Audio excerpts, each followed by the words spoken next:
Good morning. I'm Len Iaquinta, and this is the inaugural edition of Civic Affairs.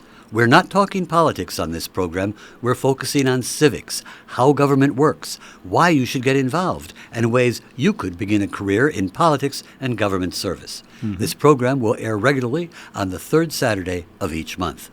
My guest for today's premiere of Civic Affairs is the Honorable Peter Barca. Barca is a politician from Kenosha, Wisconsin. He was the 14th Secretary of the Wisconsin Department of Revenue. He was a candidate for the U.S. House of Representatives in Wisconsin's 1st Congressional District in 2024, losing to incumbent Brian Stile.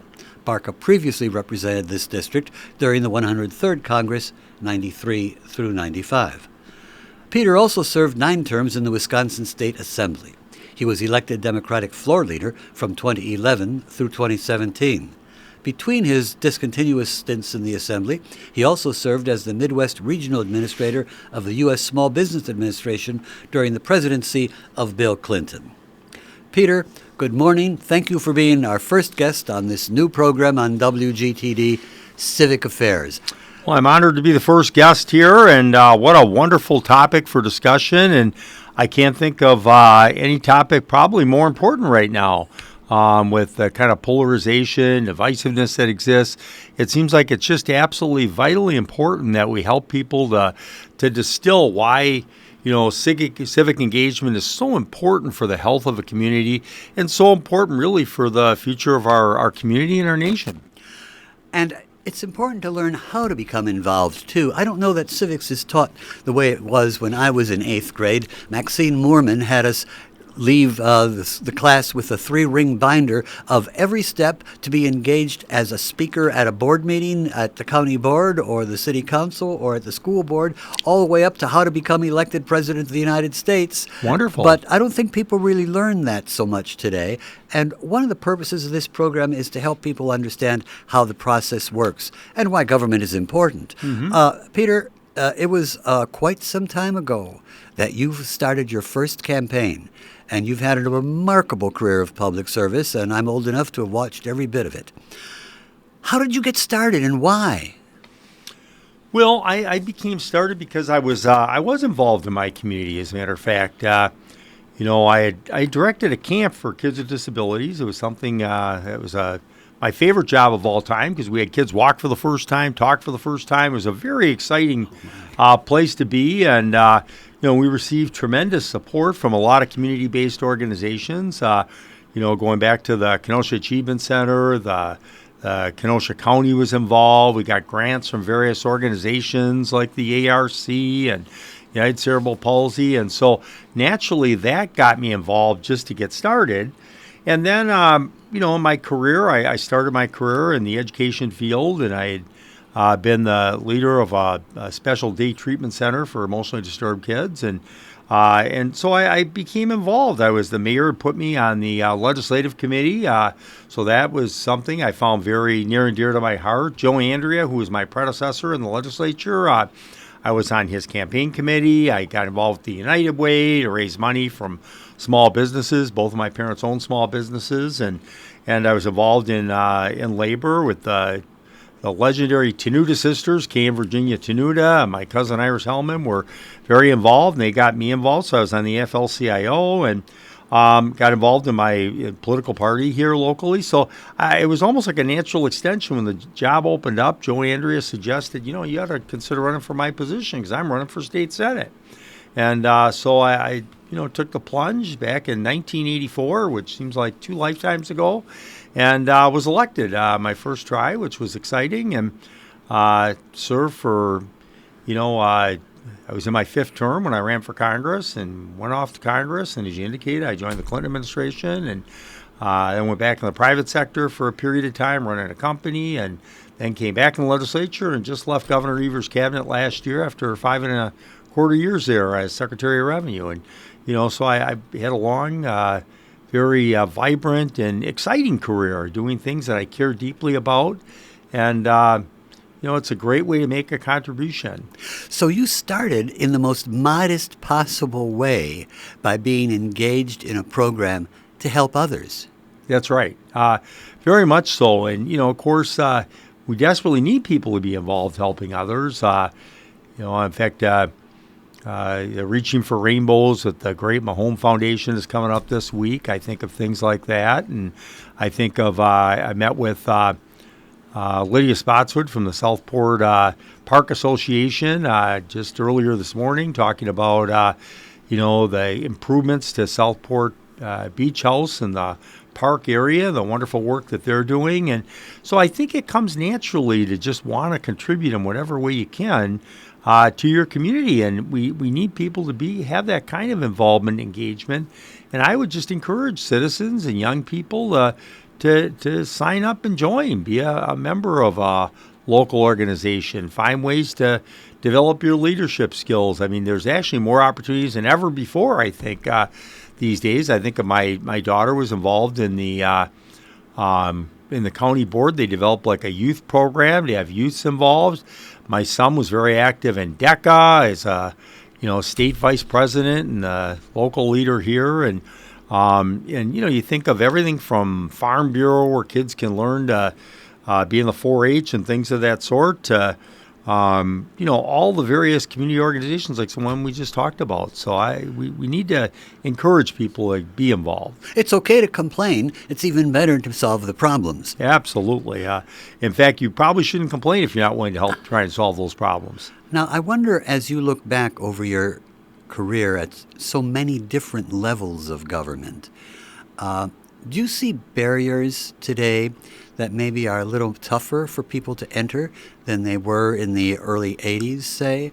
Or is it just a matter of personal motivation? But are there things that we as a group, we as a society can do to encourage more people to get involved, Peter? No, I think really it's probably easier than ever, just because I think there's so many new opportunities that are out there. I think like the Mayor's Youth Commission. I know Mayor Antaramian was very involved in developing that. Mayor Bigdala has continued it. Racine has similar programs too. Yes, they do. Very vibrant. Oh, very much so. Racine has a wide range of civic organizations that everything from like the Root Pike River Association. I still help out with their annual cleanups and things of that sort, and there's just so many opportunities. I really think that there's actually more opportunities now than there ever were, because I think these community organizations desperately need people to be involved. As you think now about your many kinds of government service, I wonder if you would share with us the nuts and bolts. How do you go about becoming a candidate? What is that involved? But that's just a mysterious black box to most of us. Well, it's interesting because it really is not that difficult.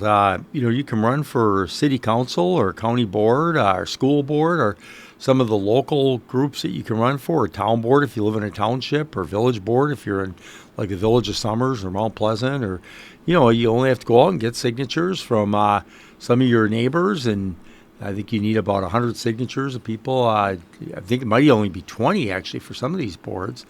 People that say they want to see your name on the ballot. And then you put together a flyer to explain why you're running, what your background is, and why you think you can make a difference. And you can go out and knock on doors and go to community festivals, introduce yourself. And so it really is not, it's not that difficult at all. And of course, there's always organizations that are so involved, from the political parties to like labor organizations, to your Chamber of Commerce's, to youth groups that, will help you. So why do people have to go out and collect signatures? What's that all about? Mm-hmm. Well, I think that it's for good reason, really, because it's to show that, you're not just someone that's going to make a half-hearted effort to make a difference. You're showing that you're willing to go and talk to people in your community and ask them to sign. And really, it's part of what I think is sort of the humility side, too, because you have to ask other people, will you please give me a chance by signing this paper so I can have my name on the ballot? And when I go to vote, I don't want frivolous names on the ballot. Well, that's people just put their name on there just because they want to see it. Right. I think that's true. I mean, we do still get something like that occasionally, but not as many as you would if you didn't have just and it's the most minor threshold in the world. What does it take to get 20 people? If you go to the to one of the two markets that we have on Saturday mornings, you probably could get all the signatures you need there. Now, when you ran for the state assembly, or if you were running for the state assembly today, what would that be like? Well, that's a little bit harder in the sense that to be successful, you need to generally have a pretty broad swath of the community that, believes in you and will support you. Now, I was lucky enough that was the first level I participated in. Usually people do start more at city council or school board or county board, but people can do it, no question about it. Did you have to collect signatures for that? Oh, absolutely, yeah. You need 400 signatures for that, I believe it is. And maybe it's only 200, but you always want to get more in case you make a mistake or somebody outside your district signs it. And those petitions of signatures get audited very carefully. They do, as a matter of fact, and usually because when you run for a local office, you run in a nonpartisan basis. You don't have to be a Democrat or Republican. You don't have to identify as either one. For assembly or, for higher type office, they're partisan basis. So you have to have either Democratic Party, Republican Party. It could be the Libertarian Party, the Green Party. You have to have, or you can even sign up as an independent. But as a consequence, some people are a little more reluctant to make that plunge. But you do need to identify with the party if you're going to run for state legislature or Congress or things at that level. Now, if you were giving advice to a class of high school sophomores, right, and they wanted to know what are the mental and personal characteristics that are foundational to success in a career of politics and government service. Mm-hmm. And I'd like to use those terms together, politics and government service, because I hope that everyone involved in politics is interested in the concept of service. What would you tell, what academically, what professionally, what just in terms of average skills that the average person would have, what is the kind of personality that you would look for to be successful? Well, generally you want someone that's a little bit more on the outgoing side, that's willing to talk to people and that, is willing to feel comfortable to go to a labor union meeting or Chamber of Commerce or many of the different kinds of community-based organizations and explain why you're running. And hopefully you're running because you do want to make a difference, because you do see some areas where you could make an improvement based on your range of skills and your background and your professional or occupational associations that you've been involved in. The best candidates are usually people who have some type of a career, whether it's a teacher, nurse, plumber, business owner, that they have learned something and they've at least have an active career and they know people and generally it's better if they have at least some leadership skills, if they've been involved in some of the organization or another and helped to advance that organization. They're usually the best candidates. Honing those leadership skills starting in junior high school even or middle school is really important then. It really does help. There's no question, though. I would never discourage somebody that maybe never was involved before at let's say student government or captain of their sports team or anything. I mean, you don't have to have that background. But generally, I would say that, before you go put your name on the ballot, I would say at least be involved in some civic organization. The mayor, county executive, they appoint people to commissions. We have a harbor commission, we have an airport commission, we have police and fire commission, we have all these different boards that, you could be appointed to. And you could approach your city council member, your county board member, and say, hey, I'd really like to serve in some capacity. And those are usually the best people that they've given something to their community, and because they care about some element of the community that they want to make a difference. So developing some rudimentary, at least, public speaking skills is also important, as I listen to you, Mr. Barca, and the way I would suggest that people would do that would be just by getting up in front of people in their groups, wherever it is, and getting used to the idea of talking to people in groups larger than your friends in your living room. Right. Well, there's no question. It's not easy for everybody to do that, but I have certainly learned. I was pretty shy when I was a kid, believe it or not, and it's practice, eh? Right. It's like anything. Practice develops your skills and makes you stronger at it, and there's so many opportunities, right, to whether it's being involved in your professional or business association, whether it's all the myriad of things that we've talked about before. But I joined Toastmasters. I had a good friend, Tim Fulton, who was active in the organization, who signed me up to join the group, and I certainly improved my skills through that given organization. But whether you're a member of the Rotary, the Kiwanis, or any organization in between, you can certainly develop your skills that way as well. And for the youngest listeners, almost every community in our listening area has some sort of junior board where youth are given a budget and a charge to make your community better, and then they get support as needed from others to make those things happen. And I think that that's probably a great training ground, don't you think? Oh, no question. I mean, certainly for young people, I would encourage them, as you said, as young as junior high or certainly high school, to join the student council, be involved in the Key Club, or be on your journalism board to develop your yearbook or your student newspaper, and be if you're in sports, see if you can't become the captain of your team. I was a gymnast in high school and college, and that was an important part of my development too. And in faith-based organizations, there are multiple opportunities to get involved as well. And all of those are good ways to develop one's leadership skills and one's comfort in speaking to other people about your values and beliefs, right, and motivating them to support you to play a role in government in a formal way as a part of an elected office. Well, here we are at GTD, at Gateway Technical College. They offer a wide array of classes, so anybody can take a class, and usually there's opportunities to speak in your class as well. But you could take classes specifically about leadership. You can take classes about developing an organization. There's so many opportunities. That's one thing I think America is rich in, is opportunities to participate and learn and grow. In your career, you've had plenty of opportunity, Peter Barca, to listen to your constituents and watch them try to be engaged with government. I can't think of anyone better to give advice.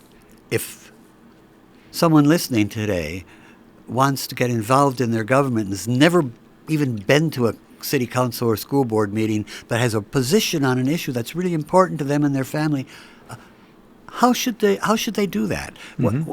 What's a good intervention what's a good thing to do if you want to speak to a politician one-on-one? Write to them, call them on the phone, go to a board meeting of the city in Racine or Walworth, mm-hmm, or wherever you are. What makes a good case, mm-hmm, if I want to get engaged and influence government just as an ordinary citizen? Right. Well, first of all, they work for you. I mean, that's the number one thing, is to remember that they have to come to you, so you'll vote for them so that they can have their office. So, the best of the best are usually consider their role to be public servants. And so whatever the issue is, whether you want to have a stop sign put in your neighborhood, you can call your city council member and say, I'd like to talk to you about this. And, they generally, many of them have town hall meetings, most of them, at least on a state and federal level. And you can go to those meetings. You can speak up there. Most of them have office hours. But, their numbers are published. You can call their office and say, hey, I'd like to talk to Representative Tip McGuire, for instance. And I want to tell them about some project that I have to try and improve the Pike River, for instance, something that was always near and dear to my heart. So practice that. Be an active citizen. Expect your those that you voted for to go to bat for you, and look for issues that will make our community stronger and make your organizations you might be a part of, become developed and improve. So one should, I suppose, marshal their facts and make a respectful claim. And also, I think emphasizing that you're a constituent is probably a much more effective case than anything else, because you're going to be even more attentive to someone who's a constituent and can vote for or against you in the future. Right. So if you're a constituent of that individual, you might want to lead with that, eh? Well, no question. And, everybody has a city council member, school board, county board member. In fact, I'll tell you a funny story, Len. I remember early in my career in the legislature, I would have people from the city call and they would be calling about a county issue. And I'd say, oh, well, you really need to call your county board member. Here's County Board Dick Kessler's number, for instance, thinking back to where I lived, or Chuck Huck's number. And they would say, well, no, Peter, I don't live in the county. I live in the city. And I would say, well, you know what? The city is in the county. You have both a city council member and a county board member. It would be so funny. People would argue, no, I live in the city. I don't have a county board member. So that's why shows like this are important to help educate people. But clearly, you should call the person that represents you. You call, let's say, an alderman on the south side and you live on the north side. They'll probably listen. I would hope they would. But if you call your city council member or county board member that you vote for, they're going to be more attentive generally. And your other point was even more important, and that is be knowledgeable. I mean, don't just call off the cuff. Look into it a little bit. Talk to your neighbors. Make sure you know what you're talking about. Today, with AI and Google and things like that, it's easier than ever to do just a little bit of research. You can do it in 15 minutes before you make the call. If you were giving a motivational speech, what would you tell people in terms of why it's important to you and your family, your given family or your created family? Why take the trouble to get involved, Peter? Mm-hmm. Well, it is so important because the people who you elect are making decisions about your future, about your children's future, those people you love, whether it's someone you live with, a cousin, a brother, whoever it might be. And and we see today where people's rights are at stake at times. And so now more than ever, it's so important. I mean, things like, let's say, protecting Medicare or Medicaid, which are, potentially on the chopping block.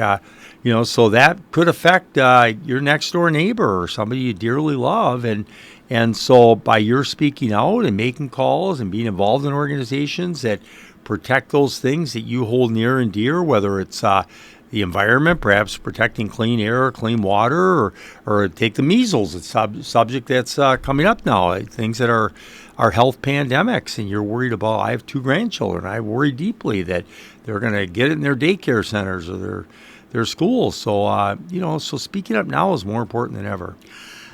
People talk a lot about national politics, and national politics is, of course, important. And our news media that we're surrounded with, of course, cover those because they apply to everyone. Right. But we're probably much more deeply affected by the school board, the city council, and the county board, and the state assembly and state senate than we are by most things that go on out of D.C. I wonder if you would just speak a little bit about the importance of engagement at that level. Mm-hmm. Well, I think it really is vital at every level, quite frankly, because you are affected by decisions made by from everything from your school board, like you said, the county board, your legislature, your federal government. Every one of them really count. And it might be more obvious to you in your community that you live in because, perhaps there's parks that aren't being taken care of properly, or perhaps you're affected because garbage isn't being picked up on days it's supposed to be, which is rare in Kenosha or Racine, where we've got good quality governments.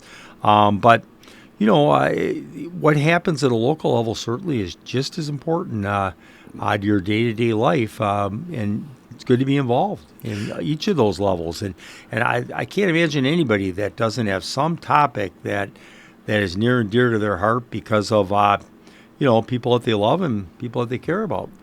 Now, one shouldn't be afraid to get involved or to speak up because one doesn't have a solution for an issue or a problem. Isn't that right? I mean, well, it's sure. Okay, it's okay to point out a problem and document it, and then not feel that you have to have the solution. Right. Of course, that's true. I mean, it's always good if you have some notion of a solution, and generally some of the things are obvious, but sometimes they're not. But if it's that traffic's going too fast down your road, you may not know that you could put up stop signs or to have police patrol it, or there could be solutions you're not aware of that might be even more effective than that comes immediately to mind.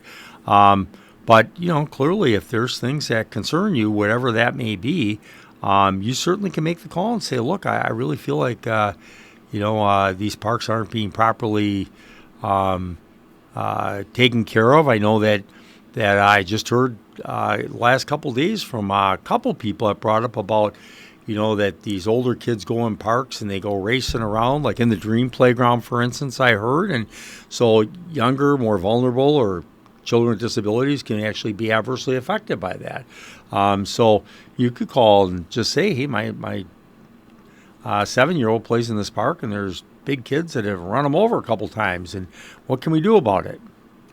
Now, government isn't all just about elected politicians. Government is about people who are cabinet members, people who are department secretaries, and all of the offices from the bottom up that support those government departments. And these are people, I've met dozens and dozens of them. Some of them have been my closest personal friends. They're all hardworking, every one of them. They're not lazy, and they're very, very committed. You've been in that role too. Right. So I wonder if you just speak a little bit about the joys and the rigors and how one gets involved in that, and why it's important to take those lower paying jobs. Mm-hmm. Well, it is so important. I mean, the people that work at every level of government do just vitally important roles. I mean, you think of like emergency government. Right now there's a debate, should we still have a national FEMA, for instance, and which is the Federal Emergency Management to work against floods or hurricanes or bioterrorism, things of that sort. I was on the National Advisory Committee.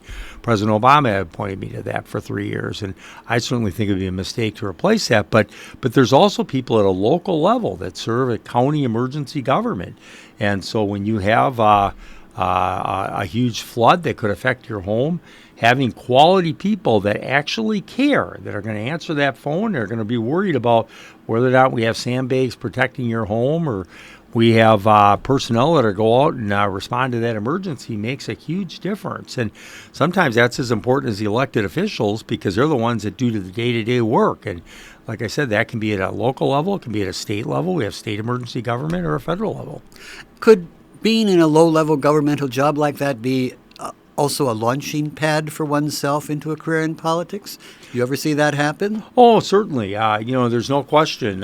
Teachers sometimes end up, retiring and running for school board, make a big difference occasionally, or people that maybe, work in a given career, maybe a nurse, for instance, that works in the county health department, that recognizes, boy, we have some serious issues here. I'm going to run for Congress because I think we need to be changing things to be more concerned about our public health, for instance. So it certainly can be, but really any walk of life, no matter what you do, whether it's in the private, public sector, nonprofit sector, we all gain insights through the work that we do day after day, and the colleagues and people that we work with, and we hear about their everyday challenges.